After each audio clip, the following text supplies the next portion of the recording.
Hi, I'm Ken Iring with Tom Murray, Jim Tierney, and on the phone we have Peter Zodi and we have Brian Bachman. We're here today to talk about a mailer that we sent out over the weekend, to talk about one of the candidates who's running for re-election for the Wyndham Selectmen. His name is Heath Partington, and people have received the flyer and they seem to have some questions as to what the intent was. So I think it's clear that we point out that different people are looking at this thing different ways. They may not believe what's written. They may be upset that we're saying the quiet part out loud as to the type of abuse that's going on in our government.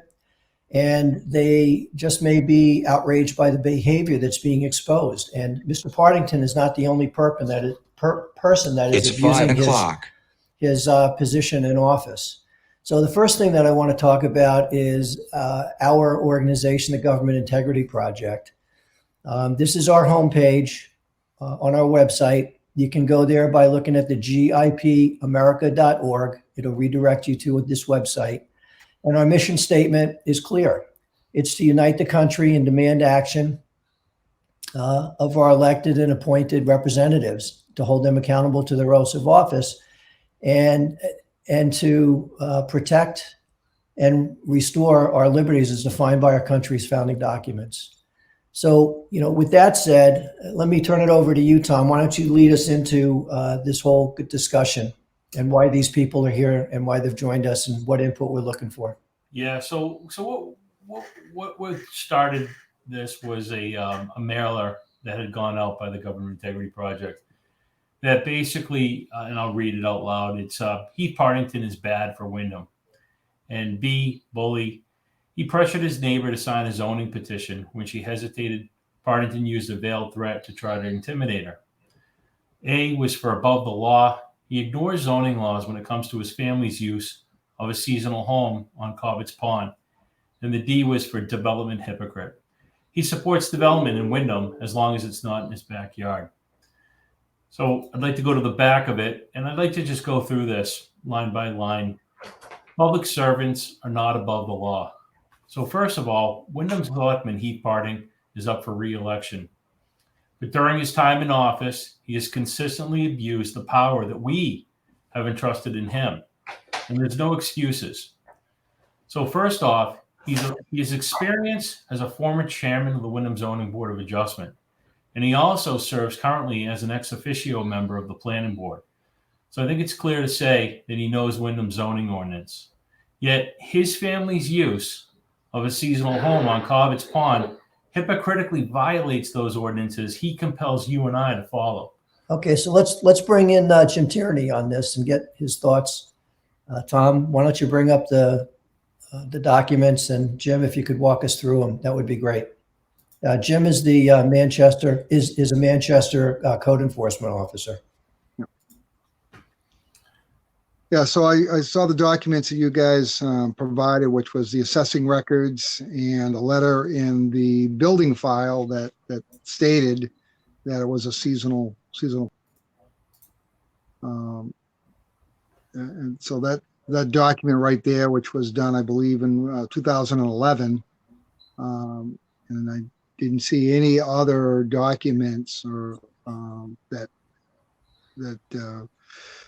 converted that building to a year-round home. Yeah, I'll bring up the property card just to reference too, Jim. So even if you look at the inspection documents and any of the permits that both the building department went through the property and the assessors have gone through, there would have been a note for conversion on there somewhere, and I didn't see it. So Jim, could you speak to not just the zoning ordinances, but the other items as far as what's involved in seasonal homes and what the restrictions and so forth would be? Yeah, so the zoning ordinance basically outlines what needs to be done to convert it, and when you look at the section numbers, talks about it has to meet the current Wyndham building code. It needs a site assessment done, and Peter Zodi would know about doing a site assessment on property. doing an updated septic plan. I know the DES made a few changes last year or the year before. So they'd want to have an updated septic on file if there wasn't one already showing for the year-round use. But there's a lot of money that would have to be done in the engineering for the new septic system, the assessment, and all that as well. So what happens in the situation where someone is living, without any of those things? In other words, you pull their file, they don't have an updated septic. They live So when I used to work for the town of Windham, there were a couple of these that I remember that came up, and I think one came up through auto registrations at one time, that they said people are trying to register a car from this property. We know it's a seasonal property. And then what we do is we go out to the property, see if it was being occupied. And then if it was, we would let them know. We would serve them a notice letting them know that they can't occupy the property year round, and give them 30 days. I mean, they have right to appeal, but they'd give them 30 days to vacate the premises and provide a new address or a new place to show of residency. Right. So, Tom, you've been in contact with people who live in the neighborhood who have confirmed that members of Heath's family are living in that. That's correct. Year round. We got that in writing from we heard it verbally, and we got it in writing from another neighbor. But I'm actually surprised, Jim. You mentioned that registration of vehicles. That's something I actually didn't know. So you're not allowed to register vehicles in a seasonal home. I knew you couldn't live there year round. I knew that site assessments had to be done. I knew septic requirements were there. So tell me about who is the person that's responsible for the health safety in the town. Well, basically the Board of Selectmen are the health department for the town of Windham, and they're, certainly the town has a health officer, but basically the health officer is the person who basically the Board of Selectmen use for enforcement or for doing all the field work, but the overall health board, or the Board of Health, is the Board of Selectmen. So Mr. Partington is in fact a health board member himself. Right. Okay. So with what we've just laid out, you've confirmed that this appears to be a violation of Wyndham's zoning codes ordinances. Yeah, section 1200 of the Windham zoning ordinance. Yeah. Okay. All So right. And the next question before we move on, Ken, is, so what's the next steps in this, and why are code enforcement actions not happening? Should they be happening? And what would be the next steps? well, I mean, I don't know if the town has received a complaint. I don't know if a neighbor filed an official complaint. There may not be any registrations from that property. They may go back to another property if they, Well, I want to make it clear. We're not advocating that anybody get kicked out of their homes. The purpose of bringing this up is that Heath Partington is a hypocrite. He rules with an iron fist on the planning board and as a selectman. He intimidates people and he abuses his power. Yet he doesn't follow the same town ordinances and codes that he expects all of us to follow. That's the point that we're trying to drive home here. It's really unacceptable. It's abuse of power. It's an arrogance. Yeah. And people need to know that. Yeah. And Jim, what is the state law on abuse? Well, so basically under RSA 643, the basically abuse of office, there's a few different criteria, but basically not doing your duty as a public servant, So as a health member, he more or less violates that. Well, yeah, failure to do his duty as a I guess could be a misdemeanor if he was charged under the 542 or 543. All right, let's 643. I'm sorry, 643. RSA 643. All right. So the next part of this letter, Tom, is regarding his abuses of his position on the planning board. You want to read that to us? Yeah. So, taking a NIMBY approach, not in my backyard, to unjustifiably thwart development for nearly 5 years on a property that abuts his backyard, and he stifled commercial development on a property as well. That both properties would have greatly benefited Windham. Right. Before we bring in the two owners of those abutting properties, I want to make it clear to whoever's watching this, those properties are on Route 111. Those are properties that allow for commercial development. We're not advocating for commercial properties to be developed in the middle of a residential neighborhood. Yeah, those are on 111. They're zoned rurally, but again, they are on 111. So with that said, I think we should bring in our first caller, which is Peter Zodi. And Peter, maybe if you could introduce yourself. And before you do, I think I'd like just to give a quick introduction. Peter Zodi is obviously a developer in town. He's owner of Herbert Associates. He's lived in town I'll let Peter tell how many years. I know a long, long time. But I think it's important to note, like, some of the things that Peter's done for this town. He's expended hundreds of thousands of dollars. Griffin Park, he's played a large contributing role over at the rail trail. So the generous donations that have been made by him and his organization, I find very noteworthy. So with that, Peter Zodi. Let me just jump in, to be more specific. At Griffin Park, he helped design the drainage system. He's responsible for the tennis courts and the basketball courts. Those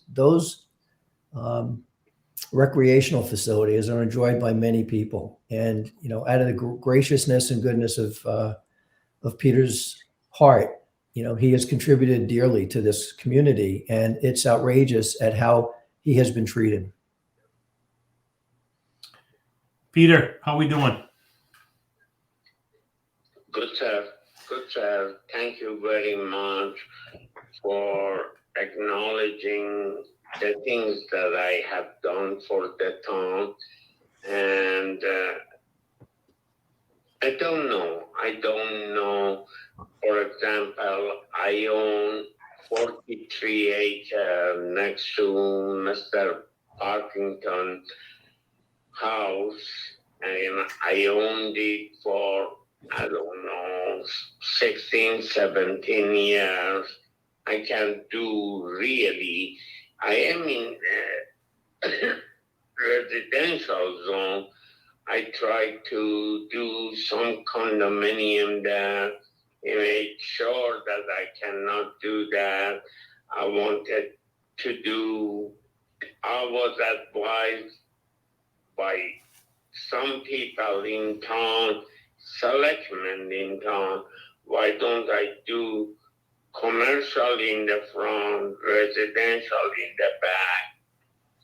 I couldn't get it approved. Right now, I am in court with the town, and the town is spending money, and I am spending money with lawyers, and I'm hoping that I'll be very soon in front of the judge.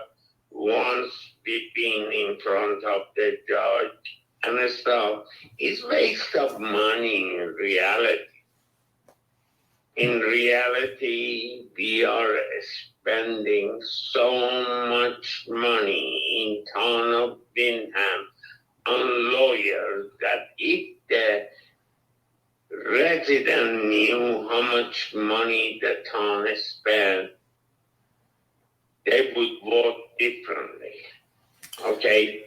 They don't tell you how much they are spending, and Mr. Partington has an acre of land or a little bit more, and I have 43 acres, and I can do what I want. He can do whatever he wants. Yeah. I spent over $300,000 in Griffin Park. Rail trail, I designed it free. Then there wasn't any money. I lent money to rail trail that the trail can be built for citizens, residents. Okay? And rail trail paid me back within 2-3 years. I'm glad I did it. My wife walked there. My daughter walked there. My dog goes there. Yeah. So Peter, couple I'm things. glad that I did it. Okay, I'm not complaining. I'm complaining that not in my backyard. Right. Right. That's right. And Peter, you had a lot there. I just want to make a couple comments on that. Number one, I don't think the town is aware of how many lawsuits have been filed against the planning board.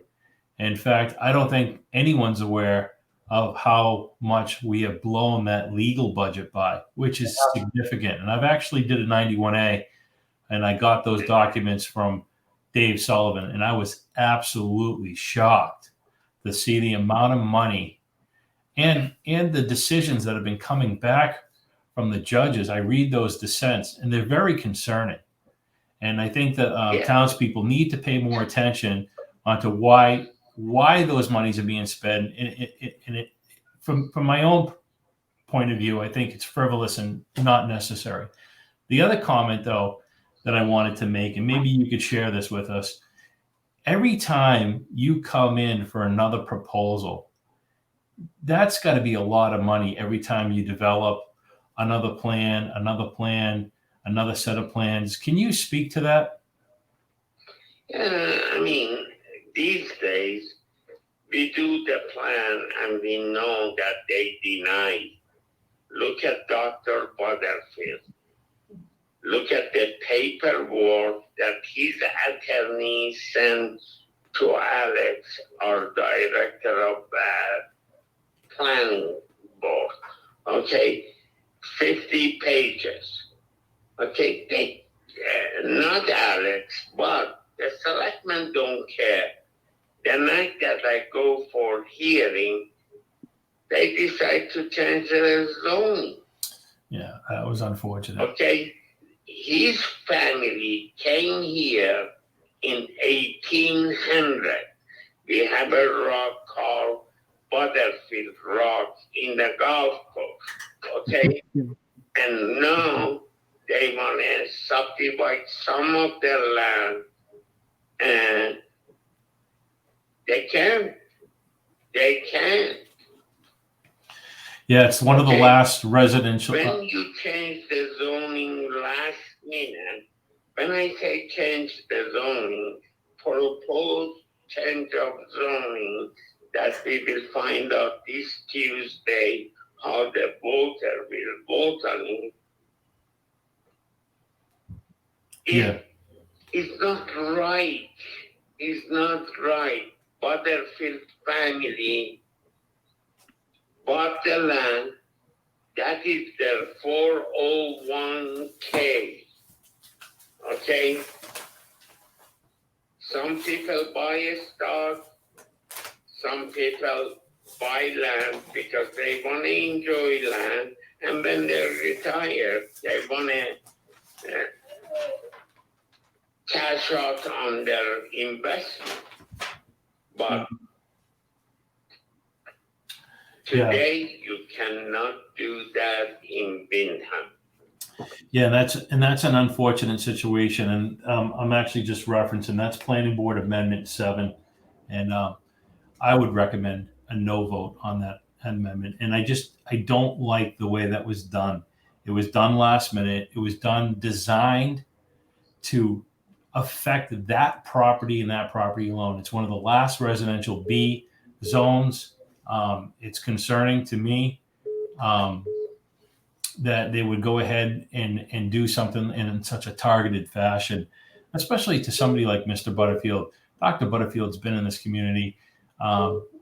He's one of the vets. I'm sure, like most of the people in this town, he's taking care of their animals. Whether you had a cat, a dog, a goldfish. I mean, he's very, very well known gentleman. And I don't think, to your point, Peter, people don't understand that people have different various ways of financial savings. Some people have a 401k. Some people buy land and they know that it's going to appreciate over time.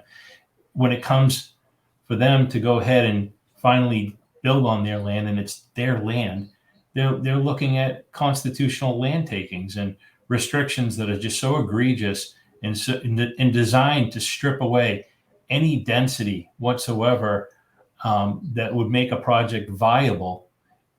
It's not right. It's unconstitutional and it's wrong. And that's the type of court decisions that have been coming back from the HAB courts in regards to a lot of these too. So Tom, this issue isn't just tied to Peter. It's also with Brian Bachman. You're seeing a lot of workforce housing, and also on the phone with us we have Brian Bachman, and Brian Bachman abuts the neighborhood that Heath Partington is in as well, and he ran up against strong opposition with Heath when he brought a tow truck business into town, and Brian, again, he's done a lot for the community.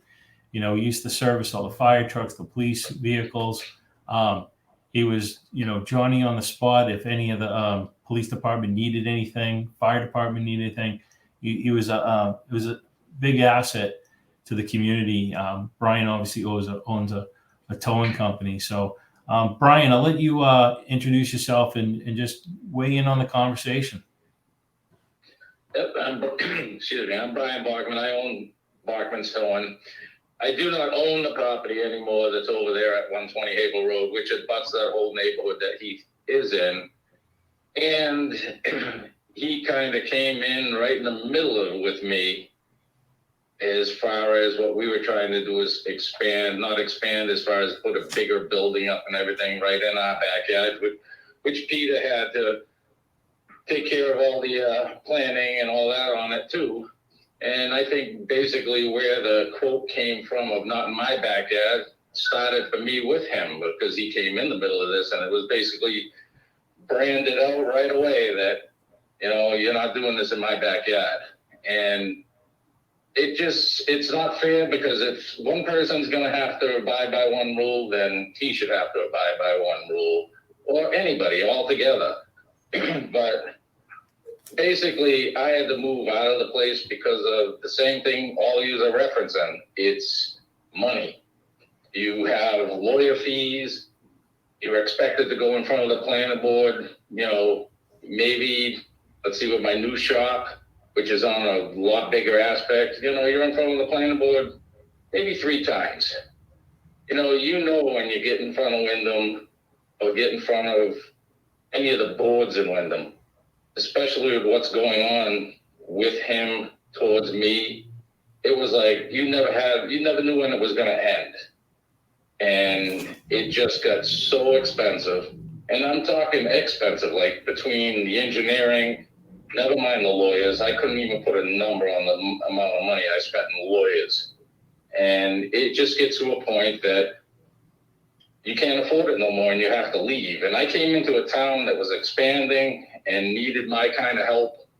And that's what I looked for. I seen a town that was expanding, and what I presented to the town, there wasn't that much of it in the town. And I figured it would work good. And boy, that backfired in my face. Yeah. Let me jump in here. Tom and I, as a Government Integrity Project, we're not advocating for people like Brian and Peter to be given special privileges. They have property rights. They have the right, according to our zoning ordinances, to do and put into place the type of developments that they've wanted to do. Commercial development is very beneficial to the Wyndham tax base. For every dollar that commercial taxes bring in, I believe the drain on the tax base is only 28 cents. So there's a net plus of 72 cents that goes back into the pool that helps lower our residential property taxes. So, when we take the position that commercial development is a win-win for Wyndham, it really and truly is from all angles concerned, as long as all the zoning ordinances are followed, and that's what we're advocating for. Now, the other thing I want to point out is at the beginning of this current selectmen's year, which began in March after the elections last year, there were co-chairmans on the select board, Ross McLeod and Heath Partington. And apparently shortly after the election, he stepped down as co-chairman because apparently there's some type of rule or policy on the selectmen that states that a chairman doesn't serve as the ex officio member on the planning board, and he wanted to do that. So it was so important for Heath to be in that position that he stepped down in order to be able to do that. And these examples with Brian Bachman and Peter Zodi, they're just two examples of many. And we're not going to get into the others at this point. We will in subsequent podcasts, because we want people to know how egregious this is. And it's not just with Heath Partington. We have a lot of people in our town government who are abusing their positions. One of the things that we wrote about early on, I'm just going to touch upon this, was a local church was forced to spend nearly $48,000 just to put up a tent, when other organizations in town didn't have to spend a dime, didn't have to go through any of the processes. Those are the types of things that are going on. And that's why Tom and I wanted to take a moment, send out this informative mailer, just to let people know what the type of things are taking place in this town. It's not easy to take this position. A lot of people come to us, a lot of people express their grievances, and then they say, but don't say anything, because I don't want there to be any retribution. And so there's many things that we will not share with the town. But we've got people now who are coming out of the woodwork, and it's time that our government officials actually be public servants, and they should serve the public and not themselves. So with that, Tom, you want to lead us into the last paragraph? Yeah. So the last paragraph, what happened recently. When others don't support Partington, he vehemently postures that he is the selectman in Wyndham's town government. So what happened recently, he approached a neighbor on her property. He was pressuring her to sign a protest petition that would actually make it even more difficult for the development that he opposes in his backyard. So when Heath, he wanted his neighbor to, when she wanted to take a little bit of time to read that and review the petition, he became indignant and left. But instead of leaving, Mr. Partington actually remained on her property. He walked around her house without her knowledge or consent, and then he returned to knock on her door. And he escalated those intimidation tactics, and with a veiled threat that she had a, quote, code violation in her backyard. And he subsequently followed up with the text messages and a message, one of them that was actually very offensive to the woman. Okay. But I just find that just so hypocritical that here we are having a conversation about a seasonal camp, and here he is strong-arming a woman to sign a petition with the veiled threat of a potential code enforcement action. Right. So I would like to frame this in the sense that Peter Zodi had invited Tom and I to his office with this woman, and she shared her story with all three of us. It was her intent. She told us that she was going to go before the selectmen. She wanted to make all of them aware of what took place. She was going public with this story. So, and she made, at no time, she didn't ask for that this was a private conversation. She shared willingly her story, And that's why we're sharing it with the town, because we believe that people need to know what our public officials are doing. Mr. Zodi, is there anything that we just stated that, to your knowledge, is inaccurate? No, sir. No, sir. Right.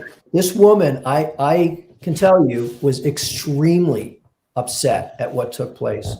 She's only been in Wyndham for a year, and it was quite a rude awakening to see the treatment that she got from someone who's one of our town officials. And, in the middle of the conversation, when she said she wanted to read it and think about it, she said his response was, "Do you know who I am? I am a Wyndham selectman." And that clearly conveys an intimidation factor, trying to coerce this woman to sign the petition without even reading it, or even maybe not even agreeing with it, and then going around her property. I find that to be very creepy. I find that to be a breach of our confidentiality. We have a right to privacy, and for someone to be walking around in my backyard without my permission, I would call the police. So, for someone who's a Wyndham elected official, a town leader, to do that and then come back and suggest to this woman that she has a code violation as a veiled threat, and that's how this woman took this, it's unacceptable. It really is. So hearing all of that, and talking with Tom, talking with Peter, talking with many, many, many other people in our community, we felt it was our obligation to write this letter, put out this mailer, and to let people know what's going on. I agree with those sentiments, Ken, and that's why we felt compelled to share this story, and that's why we felt compelled to have our guests Peter, Brian, and Jim also share their expertise and their story as well with Wyndham, and hopefully Wyndham residents can view this and come to their own conclusions, and hopefully things like this we can avoid happening in the future. Yeah. All right. Well, listen, I'd just like to thank everybody for joining us today.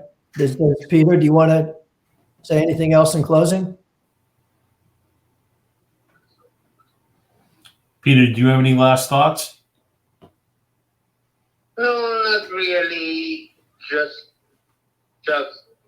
we don't have the Bingham that we used to have. We don't. The money that we pay attorney, we can spend it on a sport and stuff in our high school or any school. We just pay. And we are losing the cases. Okay, I don't want to mention the name of developer that just now got the court decision, 2 different cases, and he won.